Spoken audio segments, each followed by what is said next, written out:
오늘 말씀은 에베소서 6장 4절 말씀입니다.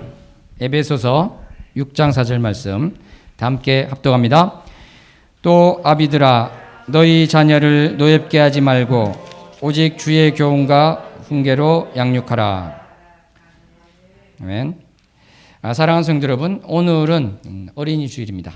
넓게 보면은 어린이 청소년 주일이라고 할 수 있겠죠. 더 크게 보면은 자녀 주일이다, 이렇게 할 수 있을 것입니다. 그래서 한국 교회가 이렇게 전통적으로 지키고 있는 이 주일을 맞아서요, 오늘은 이 어린이, 청소년, 자녀와 관련된 말씀을 함께 나누었으면 좋겠습니다. 사랑하는 성도 여러분, 여러분은 어린이, 어린아이 하면은 어떤 이미지가 떠오르십니까? 참으로 해맑고 귀엽고 사랑스러운 그런 생각이 들지 않습니까? 정말 우리가 이 강아지나 새끼 고양이 이런 동물을 보아도 참으로 귀여운데 아이들은 얼마나 귀엽습니까? 또 아이들은 정말 엄청난 또 에너지를 가지고 있죠. 어떤 운동선수가 해변에서 아이들을 하고 똑같이 움직여봤답니다. 아이들이 뛰어가면 뛰고 앉으면 앉고 똑같이 했는데 결국은 얼마 못 가서 포기했다고 합니다. 아이들이 그렇게 이제 에너지가 넘치고 활력이 넘치는 것이죠. 그런데 또 다른 한편으로는요, 이 아이들이 아직 자랄 것이 더 남아있는 덜 자란 존재, 판단력과 행동도 부족하고 그것이 그래서 모자란 존재, 그리고 신경을 쓰지 않으면 무슨 일을 일으킬지 모르는, 어디로 튈지 모르는 불안한 존재다, 이런 생각을 가지고 있는 것도 사실일 것입니다. 이렇게 아이가 뭔가 일을 저지를 수 있다, 이런 생각은 이렇게 널리 퍼져 있고 그 전부터 하였던 것 같습니다. 예를 들어서 매우 중요한 모임이나 회의를 하고 있는데요, 어떤 어린이 한 명이 거기 있다고 생각하면 어떻게 되겠습니까? 누구나 그 아이를 밖으로 내보내려 하겠죠. 그러니까 이것은 아이에 대한 일종의 공통의 고정관념이 있기 때문에 그런 것일 것입니다. 예수님 당시에도 이제 이것은 크게 다르지 않았습니다. 아이들은 중요한 모임에 회방꾼처럼 인식이 될 수 있었던 것이죠.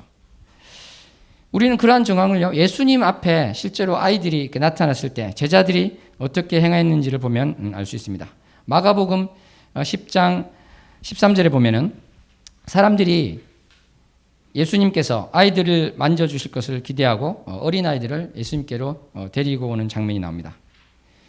그런데 이 예수님의 제자들은요, 이런 아이들을, 또 아이들을 데리고 온 사람들을 기쁜 마음으로 환영하지 않았습니다. 오히려 꾸짖었습니다. 왜냐하면 이 아이들이 모임에 방해가 된다고 생각했기 때문입니다.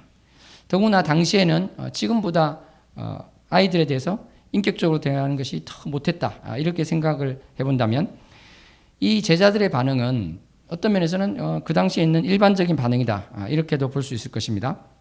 그런데 이러한 상식적인 태도라고도 할 수 있는 제자들의 태도에 대해서 예수님은 어떤 반응을 보이셨습니까? 그래, 우리 모임에 큰 방해가 될 뻔했는데 아이들을 물리쳤으니 참 잘했다, 이렇게 하셨나요? 그러지 않으셨습니다. 그죠? 아니면 제자들이 아이들을 데리고 온 사람들을 꾸짖을 때 못 본 척, 못 들은 척 하시면서 하시던 일을 계속하셨습니까? 그렇지 않습니다. 예수님께서는 그 아이들과 관련해서 그 사람들을 꾸짖는 제자들에 대해서 어떻게 되어 있습니까? 말씀해 보면은 화를 내셨다, 이렇게 되어 있습니다. 그리고 아이들이 예수님께 오는 것을 용납하고 금하지 말라고 이렇게 하신 것입니다. 사랑하는 성도 여러분, 바로 이것이 어린 아이들에 대한 우리 주님의 태도요, 마음인 것입니다. 우리 예수님께서는 좀처럼 노하는 모습을 보이시지 않으시죠? 그런데 이 어린 아이들에 대해서 이렇게 업신여기는 결과적으로 그런 제자들에 대해서 예수님께서는 노를 나타내신 것입니다. 그리고 예수님께서는 이 아이들을 친히 안으시고 안수하시고 축복하여 주셨습니다. 사랑하는 성도 여러분, 얼마나 주님께서 아이들을 사랑하는가, 이것을 우리가 볼 수 있고, 특별히 또 우리 어린이들, 청소년들은 이 성경 구절을 보면 참으로 기쁜 마음을 가지지 않을 수 없을 것입니다. 한번 우리 어린이들이 또 청소년들이 큰 소리로 고백하면 좋겠습니다. 예수님이 우리를 사랑하십니다. 시작. 우리 부끄러워서 못하고 있습니다. 어른들이 도와서 같이 하겠습니다. 예수님이 우리를 사랑하십니다. 그렇습니다. 예수님께서는 정말 어린이를 사랑하시고 청소년을 사랑합니다. 너무나 그렇게 사랑하시기 때문에 그 사랑하는 자들에 대해서 꾸짖고 있는 제자들에게 그토록 화를 내셨던 것입니다. 사랑하는 성도 여러분, 그런데 예수님께서 이런 사랑을 나타내신 그러한 또 말씀하신 것들이 단순히 제자들에 대한 방어적인 차원에서만 하신 것은 아닙니다. 예수님께서는 한 발 더 나아가서요, 이 아이들의 어떤 점에 대해서 어른들에게는 그것이 모범이 되고 또 배워야 되고 따라야 할 것이 있다, 이것을 말씀하셨습니다. 14절에 보면 어떻게 되어 있습니까? 하나님의 나라가 이런 자의 것이니라, 이렇게 되어 있습니다. 마가복음 10장 14절에 있는 이 말씀을 보십시오. 15절에는 누구든지 하나님의 나라를 어린아이와 같이 받들지 않는 자는 결단코 그곳에 들어가지 못하리라, 이렇게 이야기하고 계십니다. 그러니까 하나님의 나라, 하늘나라, 천국이 어린아이의 것이고 바로 이 아이들처럼 그 천국을 받아 안는 자, 천국을 받아들이는 자가 되지 않으면 그 천국에 가지 못한다, 이렇게 이야기를 하고 계신 것입니다. 사랑하는 성도 여러분, 정말 이 천국에 아이들처럼 그런 자세가 아니면 가지 못한다. 그것이 어떠한 의미가 있겠습니까? 이 마가복음 10장에 해당 본문과 병행 본문인 마태복음 18장 3, 4절을 보면 이런 말이 납니다. 누구든지 이 어린아이와 같이 자기를 낮추는 사람이 천국에서 큰 자니라. 이 이야기를 하면서 정말 아이들처럼 그 낮은 자세로 정말 천국을 받아들이는 그 이야기를 하고 계신 것입니다. 우리 어른들이 한번 따라했으면 좋겠습니다. 어린아이처럼 자기를 낮춥시다. 자기를 낮춥시다. 어린아이처럼 천국을 받읍시다. 어린아이처럼 천국을 받읍시다. 예. 그러면 또 다른 면에서 이 천국을 어린아이처럼 받들어야 한다. 천국을 어린아이처럼 받아들여야 된다. 그것이 어떠한 모습이 있을까요? 쉽게 생각해 보면 어린아이들은 어떻습니까? 참으로 순수하고 때묻지 않은 마음을 가지고 있죠. 그러니까 어떠한 혼합적이고 섞여 있고 잡다한 마음으로 그 천국을 보는 것이 아니라 참으로 100% 순수한 마음으로 천국을 본다는 것입니다. 저는 어떤 아이의 그런 고백을 들은 적이 있는데요. 천국에 대해서 꿈을 꾸고 그 다음날 식탁에 앉아서 생각을 하고 눈물이 난다. 그렇게 8살밖에 안 된 아이가 말하는 것에 대해서 들은 적이 있습니다. 사랑하는 성도 여러분, 정말 100% 천국에 대해서 소망을 가지고 기쁨을 가지는 그 아이들의 모습을 우리가 본받기 소원합니다. 아멘. 이것은 또한 어린아이만 그런 것이 아니라 청소년기에도 그러한 측면이 있습니다. 청소년기를 연구한 학자들에 따르면요, 청소년들은 자기가 존경하는 대상에 대해서 아주 전폭적인 지지를 보내고 따르려 하는 성향을 보인다고 합니다. 그러니까 어른들도 물론 그러하지만은 이 청소년기의 아이들, 아이돌에 대한 그것을 보면 또 알 수 있겠지만은 정말 하나님과 관련된 것, 예수님과 관련된 것, 천국에 관련된 것이 참으로 자기 마음에 들어왔을 때 그것을 사랑하고 기대하며 바라는 소망의 마음이 얼마나 큰가, 이것을 우리는 볼 수 있다는 것입니다. 또 어린이들은 어떨까요? 자기 생각대로 삽니다. 자기 생각. 이것은 또 나쁜 의미가 될 수도 있지만 좋은 의미에서는 하나님께서 지어주신 그 모습 그대로 생각하는 차원이 있다는 것이죠. 그런데 우리 어른은 어떻습니까? 자기 생각대로 사십니까? 사실은 남의 생각을 따라 살고 있습니다. 가만히 생각해 보십시오. 내가 세상 사람들 특히 이렇게 보면은 추구하고 있는 것이 자기 생각대로 산다고 생각하는데 실제로는 다른 사람들의 기준, 다른 사람들의 생각을 따라서 살고 있는 것이죠. 그리고 아이들은 또 이런 것이 있습니다. 기본적인 마음이 뭐냐면 죄책감이 있고 불안감이 있다. 그러니까 이 아이들이 정말 죄책감과 불안감이 있다. 부정적으로 보이는 것이지만 사실은 하나님 입장에서 어떻겠습니까? 이 죄에 대한 아픈 마음이 가지고 있다는 것. 불안감이라는 것은 스스로 설 수 없고 항상 누구인가 전폭적으로 전면적으로 기대해야 된다. 의지해야 된다는 마음이 있다는 것입니다. 이것이 바로 우리가 아이들처럼 바로 주님의 나라를 바라봐야 되는 마음이라고 생각합니다. 또한 로이스 머피라는 사람이 참으로 연구를 많이 한 결과를 내놨는데요. 거기서 어린이들에 대해서 이러한 이야기를 했습니다. 어린이는 본질적으로 이타적이고 이해심이 깊은데 특히 고통받는 다른 아이에게 그러하다. 이렇게 이야기를 했던 것입니다. 그러니까 이 어린아이들의 마음에 대해서 우리 주님께서는 2000년 전에 말씀하셨는데 지금 2000년이라서 막 연구를 해보고 관찰을 해보니까 아이들이 그렇다라는 것이죠. 본질적으로 이타적이고 이해심이 깊고 특히 고통받는 아이들에게 그러하다. 사랑하는 성도 여러분, 옛말에 불치하문이라는 말이 있습니다. 아랫사람에게 묻는 것을 부끄러워하지 않는다.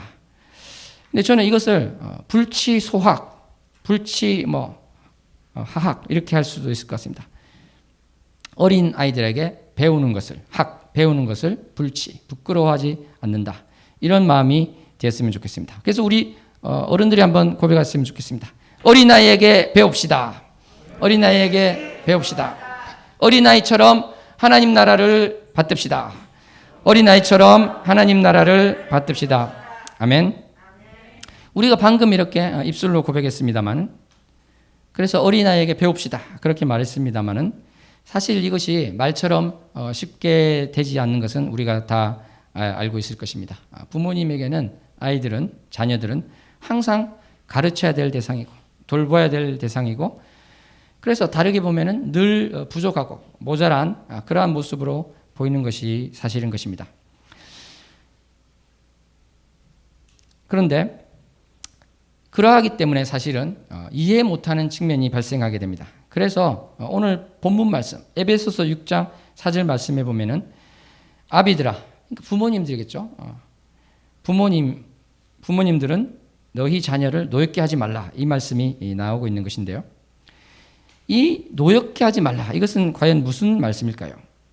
자녀들이 화나게 하지 말라, 이것은 무슨 말이 되겠습니까? 자녀에 대해서 훈육의 책임을 가지고 있고 자녀를 이끌 책임이 부모에게 있습니다만 그것이 지나쳐서 자녀들이 화가 나는 지경에 이르러서는 안 된다, 이런 뜻일 텐데요. 이것을 또 다르게 생각한다면은 어른들이 많은 경우에 자녀의 입장에서 생각하기보다는 자기의 기준에 맞춰서 자녀를 대하는 것이 많다는 것입니다. 좀 더 심한 경우에는 자녀들을 인격체로 대하지 않고요, 부족한 자로서만 위치 지우고 그러한 자로서 대한다는 것이죠. 그래서 이 자녀 입장에서는 너무나 이게 중요한 문제인데 부모님은 그 중요한 것을 모르는 것입니다. 너무 가볍게 여기고 무시하는 것 같기도 하고 들어주지도 않고 이래라 저래라 지시와 명령만이 먼저 나오게 된다는 것이죠. 그랬을 때 이 자녀들에게서는 노여움이 나오게 된다는 것입니다. 물론 이 자녀의 부족한 것을 보는 것은 자녀를 돌봐야 될 책임감이 있는 부모로서 어쩔 수 없는 것이지만 이게 과도한 측면이 있다는 것은 동서고금에 흔히 있는 일인 것 같습니다. 저는 이제 프랑스 선교를 가면서 비행기에서 프랑스 영화를 본 적이 있습니다. 국내에는 개봉되지 않은 그런 영화인데요. 실제로 있었던 것을 영화로 만든 것이었습니다. 프랑스 어떤 시골 마을에 40대를 넘긴 사람이 있었는데 이 사람은 자기 아버지에게 물려받은 축산업을 하는, 양을 키우는 그런 일을 하고 있었습니다. 그래서 이제 아버지는 거의 은퇴하고 아들에게 그것을 다 물려주었는데요. 근데 아버지가 보기에 이 아들이 참으로 부족하고 모자라고 답답해 보이는 것입니다. 그래서 이 아버지는 아들을 볼 때 칭찬하기보다는 지적을 합니다. 안아주기보다는 어떤 문제점에 대해서 이야기를 하고 미덥지 못하다는 태도를 보이고 있는 것입니다. 그런데 갑자기 큰 문제가 생겨서요, 양들이 다 죽게 되고 그래서 양계장으로 바꿔서 일을 하게 되는데, 이렇게 어마어마한 시련이 다가왔음에도 불구하고 이 아버지는 위로하고 안아주기보다는요 냉랭한 태도를 보입니다. 그리고 지적을 하게 되는 것이죠. 시리에 빠진 이 아들, 양도 실패했고 닭도 실패했고 남은 것은 하나도 없는 이 아들, 아버지는 자기에게 냉랭한 모습만 보이고 결국은 이 아들은 극단적인 선택을 하게 되었습니다. 이렇게 삶을 마감하는 한 아주 어떻게 보면 슬픈 영화인데요. 우리가 이것은 어떤 것을 보여주고 있습니까? 부모로서는 자식이 잘 되고 조금이라도 더 잘하기 위해서 지적도 하고 가르쳐 주려 하고 그렇게 했지만 결과적으로는 비참한 결과를 보게 되었다는 것입니다. 그래서 이것은 오늘 우리 성경 본문 말씀에 있는 결국 자녀를 노엽게 하는 그러한 일이 되었다는 것이죠. 사랑하는 성도 여러분, 그래서 우리는 게리 토마스 목사님이 이야기한 것처럼 판단을 멈추고 사랑을 시작해야 될 것입니다. 이 목사님은 참 훌륭한 말씀을 하셨죠. 우리가 한번 이 표현을 따라서 해볼까요? 판단을 멈추고 사랑을 시작합시다. 판단을 멈추고 사랑을 시작합시다. 예, 자녀가 참으로 부모가 볼 때는 모자라고 삐뚤게 나가는 것 같고 답답해 보입니다. 그렇지만 어떻게 해야 되겠습니까? 판단을 멈추고 사랑을 시작하는 우리 모두가 되기를 소원합니다. 그래서 요한복음 8장 14절 15절에도 그렇게 돼 있지 않습니까? 나는 아무도 판단하지 않는다고 하셨는데 정말 그 말씀처럼 우리가 자녀에 대해서 판단을 중지한다는 것, 그것이 쉽지는 않지만 우리가 꼭 그러한 것을 해야 될 줄로 믿습니다. 사랑하는 성도 여러분, 우리가 정말 이 자녀와 관련해서요 자주 범하는 실수는 가르치려는 생각, 이렇게 삐뚤어진 것을 바로잡으려는 생각이 앞서서 어떻게 되었습니까? 공감하고 이해하고 안아주는 과정이 생략되는 것이 많다는 것입니다. 그리고 곧장 해결책을 제시하고 가르쳐 주려는 게 문제가 됩니다. 그래서 더 심하게는 이것이 무시가 될 수 있고요, 억압이 될 수 있고 명령이 될 수 있어서 이 아이와 소통하는 문제가 초장부터 이제 어긋나게 되는 것입니다. 그래서 이러한 문제가 있을 때 이것은 자녀들에 대해서 이러한 문제가 발견됐을 때 해야 되는 것들은 바로 아이들이 스스로 해결책을 찾을 수 있게 공감해주고 이해하는 것이 선행되어야 된다. 이것들이 많은 연구와 또 시행착오를 겪으면서 사람들이 내린 결론이라고 또 할 수가 있을 것입니다. 예를 들어서 학교에 가지 않겠다고 하는 자녀, 또는 학교를 그만두겠다고 하는 청소년, 그럴 때 우리는 그 반응이, 부모님 반응은 왜 그러니 너, 이런 식으로 훈계를 시작하는 것이 일반적이겠지만 그렇게 하기 전에 공감을 시도하는 것입니다. 가장 쉬운 공감의 언어는요, 상대방이 한 말을 따라하는 것입니다. 예를 들어서 학교 가기 싫다 그러면 학교 가기 싫다고 왜 그러니 이런 식으로 이야기하는 것이죠. 또 어떤 분이 왜라는 단어도 함부로 사용하지 말고 무엇 때문에 이런 식으로 바꿔서 해보자, 그런 이야기까지 하고 있죠. 그렇게 하면서 뭐 이래서 싫다 저래서 싫다 그러면 이게 이렇게 해서 싫다는 말이지, 같이 반복하면서 그 이야기를 들어주는 그런 것이 필요하다는 것입니다. 그래서 이 감정 코치의 대가라고 할 수 있는 존 가트맨 같은 경우도 보면은 자기가 딸을 데리고 비행기를 탔는데 거기서 겪었던 곤욕스러운 상황을 책에서 기록하고 있습니다. 비행기가 출발했습니다. 그리고 그 딸아이의 고민형이 짐칸에 들어가 있었어요. 그런데 딸아이가 난데없이 고민형을 내놓으라는 것입니다.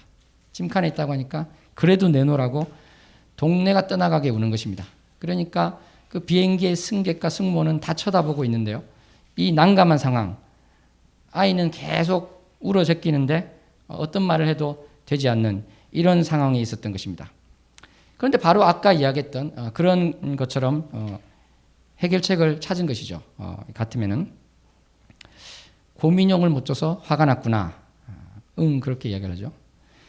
지금 바로 갖다 주면 좋겠지. 또 그러면 반응이 나옵니다. 지금 아빠가 생각해도 너가 고민형을 안고 있으면 정말 기분이 좋을 것 같은데 나도 갖다 주면 좋겠어. 야, 그런데 비행기에서 내려서 푹신한 침대에 누우면 더 좋을 것 같은데, 이런 식으로 대화를 이끌어 나가는 것입니다. 그러면서 아이를 좀 조용히 시키고 결국은 비행기에 내려서 할 수 있겠구나, 그런 생각을 아주 어린 아이에게도 했다는 것이죠. 이것은 인형을 가지고 노는 그런 아주 어린 아이뿐만 아니라 청소년에게도 적용될 수 있는 것이고, 사실은 모든 사람과의 대화에서도 적용될 수 있는 그런 것이라고 할 수 있겠습니다. 그래서 우리는 참으로 이 아이들에게 공감하고 아이들이 참 이해하지 못하는 행동을 볼 때 그것으로 너 그렇게 하면 안 돼. 혼을 내주기보다 바로 그 아이가 얼마나 저 문제에 대해서 심각하게 생각하고 있는가 그걸 공감하는 것이 필요하다. 그래서 우리가 꼭 한번 기억하고 갔으면 좋겠습니다. 아이의 문제에 공감합시다. 아이 문제에 공감합시다. 또 노파심에서 이 이야기도 하나 해야 되겠습니다. 극단적일 수는 또 없다. 이 말씀을 드리고 싶은데요. 극단적인 경우도 있을 수 있습니다. 예를 들어서 어떤 집의 어머니는 자기 자녀와 너무 이렇게 친밀하게 눈높이를 낮추어서요. 친구처럼 대하는 어머니가 있었습니다. 근데 이것이 너무 지나쳤던 것이죠. 모든 문제를 친구처럼 대하는 것입니다. 학원을 가는 것도 너 어떤 학원 가고 싶어? 뭐 하고 싶어? 모든 것을 묻고 모든 것을 맡기다 보니까 이 아이는 엄마가 없어진 것입니다. 친구는 있는데 자기 집에 엄마가 사라져버린 것입니다. 그래서 이 아이는 성격이 굉장히 거칠어져서 엄마가 없을 때 자기를 돌보는 사람이 왔을 때 그분에게 욕을 하고 물건을 집어던지는 폭력적인 성향을 보였다고 합니다. 그러므로 이 아이들의 눈높이에 맞추고 아이들의 마음을 우리가 이해하는 것은 중요하지만 부모로서 또 그 어머니, 아버지로서 해야 될 역할마저 완전히 포기하는 그러한 것은 또 안 될 것입니다. 그리고 아이들을 훈육할 때요, 이 감정 코치에 관련돼서는 특별히 아이들의 그 감정을 존중하고 거기에서 이끄는 그런 이야기를 아까 제가 말씀드린 것처럼 많이 하고 있지만 어떻게 보면 그 원조라고 할 수 있는 하임 기너트 같은 사람은 이런 이야기를 합니다. 그럼에도 불구하고 자녀들에 대해서 화를 내는 것은 필요하다. 그것은 의미가 있다. 이렇게 이야기하는 것입니다. 왜냐하면 아이들에게 참으로 잘못된 것은 무엇이 잘못되는지 깨우치기 위해서 화를 내는 것도 필요할 수 있다는 것이죠. 그래서 우리 이 아이들에게 정말 주님의 말씀으로 훈육하고 징계를 포함한 그 모든 것들을 하는 것은 부모로서 쉽지 않은 것이지만 균형을 잘 잡아서 가야 된다고 할 수 있겠습니다. 사랑하는 성도 여러분, 이런 말을 들어본 적이 있습니까? 아버지, 어머니는 아이들을 율법으로 키우고 할아버지, 할머니는 손주를 은혜로 키운다. 이런 말씀 들어보신 적 있습니까? 그러니까 우리가 이 균형을 잡는다고 하면서도 사실은 한쪽으로 좀 치우치기 쉽다는 것이 되겠죠. 그런데 정말 인생을 많이 사신 할아버지, 할머니로서는요, 그 아이들을 참으로 어떻게 보면은 부모님보다 더 깊은 사랑으로 키울 수 있다. 그런 것을 우리가 볼 수 있다는 것입니다. 사랑하는 성도 여러분, 우리가 꼭 기억할 것 하나는 우리 아이들은 사랑을 먹고 크는 것입니다. 한번 옆 사람이랑 이야기할까요? 아이들은 사랑을 먹고 큽니다. 어떤 4살 된 아이가 어른이 이렇게 엄마나 아빠가 전화하고 있는데 막 칭얼댑니다. 그러면은 조용히 해. 엄마 지금 전화해야 돼. 아빠 지금 중요한 전화해. 저기 가 있어. 이것이 이제 보통 하는 태도가 되겠지만요. 이 아이는 사랑이 필요해서 온 것이죠. 그러면은 어떤 게 정답이 될까요? 바로 이 전화를 받으면서 한 손으로는 아이를 안아주는 것입니다. 부모가 관심을 보이지 않을 때 아이는 문제를 일으켜서라도 관심을 받고자 합니다. 그러니까 아이가 조용할 때 더 사랑을 나타내고 칭찬을 해주고 정말 이 사랑을 먹고 크는 아이에게 사랑을 주고 또 주는 우리 모두가 되어야 될 것입니다. 정말 이미 아이를 다 키우신 분들은 그 자녀가 또 사랑이 필요할 것이고 또 손주도 있기 때문에 이 말을 꼭 기억해야 될 줄로 믿습니다. 그리고 우리가 자녀가 없다 하더라도 이 교회에서든지 어디서든지 아이들을 보지 않겠습니까? 사랑을 항상 주는 우리 모두가 되기를 소원합니다. 그래서 우리가 이 사랑으로 키운다. 그런데 이 구슬이 서말이라도 깨어야 보배라는 말이 있는데요. 아이들에 대한 그 사랑이 없는 부모가 어디 있겠습니까? 그런데 그것이 잘 또 나타나지 못하면 사랑이 또 전달이 안 되는 것이 많죠. 여러분들은 자녀들에게 사랑한다는 말을 얼마나 자주 하고 계십니까? 얼마나 많이 하고 계십니까? 이 자녀에게 사랑한다는 말을 하는 것보다는 다른 이야기가 많죠. 조사를 해봤더니 엄마에게 가장 자주 듣는 말, 아빠에게 가장 자주 듣는 말, 그것을 다 조사를 하고 녹음을 하고 조사를 해봤더니 뭐뭐 해라, 뭐뭐 하지 마라 이런 이야기가 대부분이고 사랑해 이것은 별로 없다는 것입니다. 그래서 우리가 지금부터 의식적으로라도 목표를 세워서 하루에 내가 10번은 내가 사랑한다는 말을 하자. 20번을 하자. 이러한 우리 계획을 세우고 한번 했으면 좋겠습니다. 사랑해라는 말을 합시다. 사랑해라는 말을 합시다. 계획을 세워서 하면 좋겠습니다. 이것이 이제 우리가 이 가정의 달을 맞아서 부부 관계에 대해서도 우리가 말씀을 나눌 기회가 있을 텐데 그때도 사실은 적용되는 그런 것이라고 할 수 있겠죠. 사랑하는 성도 여러분, 그런데 이 사랑한다는 표현이 사랑해라는 말만 있는 것이 아니겠죠. 여러 가지의 이 사랑의 언어가 있을 것입니다. 사랑의 5가지 언어라는 책을 썼던 게리 채프만 목사님은 자녀들에게도 이것이 똑같이 적용된다 이렇게 이야기를 했죠. 그러니까 사랑의 5가지 언어, 스킨십, 그러니까 아이들을 안아주는 것입니다. 그리고 인정하는 말, 칭찬의 말도 있겠죠. 또 함께하는 시간, 아무리 아이를 사랑해도 함께하는 시간이 절대적으로 부족하면 안 된다는 것입니다. 또 선물, 아이는 어떤 선물이 필요한 아이가 있을 수 있어요. 봉사, 도와주는 게 필요할 수 있습니다. 이 5가지 언어에서 어떤 아이는 특별히 하나를 아주 원하고 있습니다. 그래서 4가지가 아무리 잘 돼 있어도 하나가 부족하면 그 아이는 사랑을 못 받고 있구나 이렇게 느끼는 것입니다. 그래서 이 자녀가 이 5가지 사랑의 언어 가운데, 그죠? 스킨십, 인정하는 말, 함께하는 말, 함께하는 시간, 선물, 봉사 이런 5가지 중에 어떠한 것이 내 자녀가 가장 사랑으로 느끼는가 이것을 우리가 깨달아서 그쪽이 절대 펑크나지 않게 하는 게 또 부모가 해야 될 그러한 것이 되겠죠. 사랑하는 성도 여러분, 이번에는 정말 하나님께서 우리에게 이 자녀를 맡겨주신, 자녀를 양육하게 한 이 부분에 대해서 우리가 한번 생각해 보기를 원합니다. 근데 이것을 하기 전에 이것을 한번 생각해 봤으면 좋겠습니다. 청소년기에 보면요, 부모님들이 참으로 키우기 힘들다 이런 이야기를 합니다. 왜 그럴까요? 이것은 이제 여러 가지가 연구를 통해서도 알려진 것이 있는데 그 중에 이제 하나를 보면은 세로토닌이라는 신경 전달 물질이 있습니다. 이것은 감정의 기복을 조절하는 일종의 이제 감정을 조절하는 물질이다 이렇게 할 수 있죠. 그런데 이상하게 세로토닌이 유독 청소년기에만 작게 나오는 것입니다.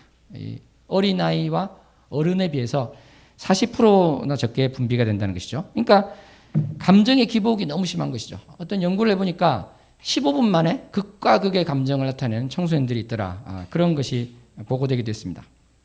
그리고 이 사람의 뇌는 아주 늦게 완성이 되는데 특히 이성과 논리를 관장하는 전두엽 같은 경우에는요. 남자는 30세, 여자는 24세 완성이 됩니다. 그리고 청소년기에는 이렇게 완성되지 않은 뇌가 대대적인 공사에 들어가는 것이죠. 그렇기 때문에 이게 한참 공사 중이기 때문에 청소년기가 참으로 불안하고 질풍노도의 시기를 겪는다. 이것이 알려져 있는 것입니다. 그래서 그것이 이유다. 이렇게 이야기를 하고 있는데 사랑하는 성도 여러분. 그런데 이게 진짜 이유인 것 같지는 않습니다. 왜냐하면 하나님께서는 그것을 없이 하고도 사람을 창조하실 수 있으셨겠죠. 그런데 하나님께서 왜 그렇게 창조하셨을까요? 왜 그렇게 뇌의 문제라든지 뭐 신경 전달 물질에 문제가 있어서 왜 청소년기에 그러한 것이 되게 하셨을까? 이걸 우리가 한번 생각을 해봤으면 좋겠습니다. 그거를 보기 전에 어린아이들을 먼저 한번 볼까요? 어린아이들은 어떻습니까? 동물과 참으로 다르죠. 말이나 염소나 이런 동물들은 태어나자마자 얼마 안 있어서 뭐 10분, 20분 있으면 일어나서 걸어 다닙니다. 근데 우리 사람은 어떻습니까? 1년이 지나서 걸으면은 너무 빠르다고 막 다 놀라죠. 예. 그렇게 아이들은 이 다른 동물과 비교하면은 참으로 이 자라는 속도가 느린 것입니다. 다르게 말하면 덜 자란 상태에서 나오는 것이죠. 다른 동물들은 다 자란 상태에서 나오고 사람은 좀 미숙한 상태에서 나온다. 왜 그럴까요? 이것들도 이제 과학자들은 그런 이야기를 하죠. 미숙한 상태에서 나와야지 환경과 상호작용을 하면서 뇌 발달이 빨라진다.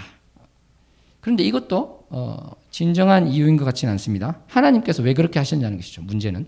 왜 하나님께서 그렇게 하셨는가? 왜냐하면 하나님께서는 다른 방법으로도 하실 수 있는데 그러셨다는 것이죠. 그래서 저는 이러한 자녀의 문제를 생각할 때 하나님께서 왜 하셨을까? 이런 생각을 해보면은 바로 그 자녀에게 우리가 사랑을 베풀라. 그렇게 하신 거라고 생각합니다. 너희가 자녀에게 사랑을 베풀라. 다 컸다고 이제 도로를 혼자 불안해하지 않고 내보낼 때가 됐는데 청소년기가 닥칩니다. 이제는. 그러니까 또 자녀에게 관심을 가져야 되고 신경을 써야 되는 것이죠. 하나님께서는 그렇게 하라고 하신 것 같습니다. 그래서 왜 그러실까? 이렇게 생각을 하는데 이런 생각이 떠올랐습니다. 사랑하는 성도 여러분, 우리의 자녀는, 나의 자녀는 누구의 자녀입니까? 예, 그렇습니다. 바로 하나님의 자녀인 것입니다. 하나님의 자녀를 우리 부모님에게 잠시 맡겨주신 것입니다. 그렇기 때문에 하나님께서는 이렇게 말씀하시는 것 같습니다. 보아라, 아이가 지금 걷지도 못하지. 나의 자녀야. 아이를 돌봐주기 바래. 아이를 사랑해주기 바래. 이렇게 이야기하시는 것 같습니다. 이제 혼자 걸어다닐 수 있다고 내팽개칠 수 있을 것 같지? 아니야. 청소년기가 질풍노도의 시기야. 가만 놔두면 어디로 튈 줄 몰라. 관심을 가져주기를 바래. 이렇게 하나님께서는 바로 하나님의 자녀인 그 우리 아이들을 우리 부모님에게 지속적으로 관심을 가지고 돌볼 것을 이야기하고 계신 것 같습니다. 사랑하는 성도 여러분, 참으로 이 하나님의 마음, 내가 이 아이를 너희에게 맡기니 내버려 두지 말고 참으로 온 마음을 다해서 사랑하라. 그러한 마음을 우리가 볼 수 있을 것 같습니다. 사랑하는 성도 여러분, 그러면 하나님께서는 이 자녀에게만 관심이 있고 부모님에게는 관심이 없겠습니까? 그렇지 않은 것 같습니다.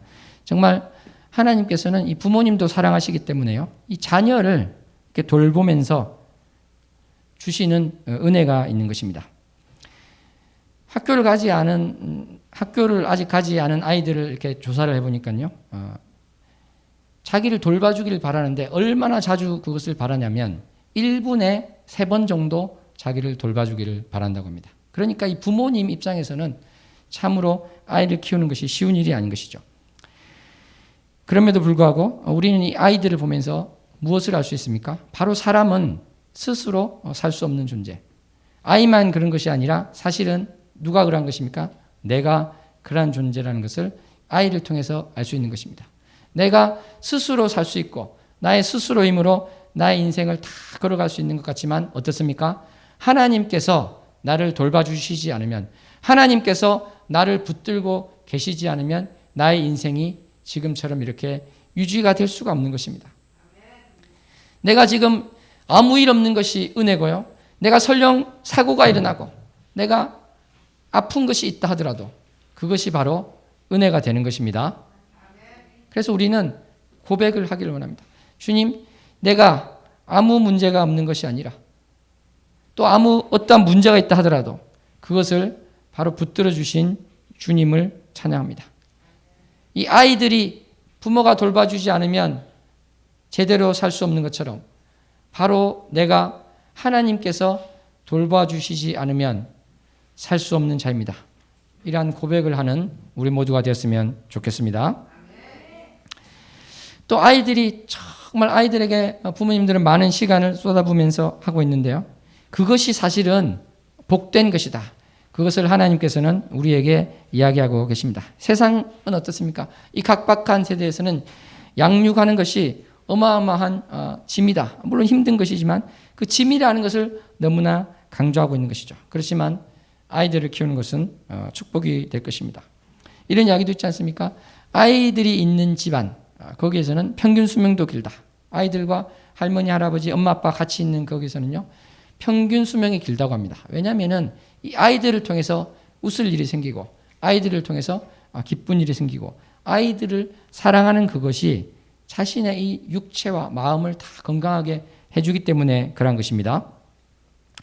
그렇기 때문에 주님께서 우리에게 맡겨주신 아이들, 이 자녀들이 얼마나 귀한 존재이며 자녀들을 사랑하시는 것뿐만 아니라 바로 부모님을 사랑하셔서 그러한 귀한 임무를 맡겨주셨다. 이것을 생각하면서 우리가 감사함으로 나가는 자 되기를 소원합니다. 말씀을 맺겠습니다. 우리는 오늘 말씀을 통해서 예수님께서 아이들을 얼마나 사랑하시는지를 보았습니다. 그리고 우리가 자녀들을 양육할 때는 바로 자녀들 눈높이에 맞춰서 자녀들을 노엽게 하지 말고 자녀들의 그 문제가 무엇인지를 공감하고 들어주고 경청해야 된다. 그렇게 나가야 된다는 것을 보았습니다. 또한 우리 부모님에게는 하나님께서 이 자녀를 맡겨주신 그 뜻이 무엇인가?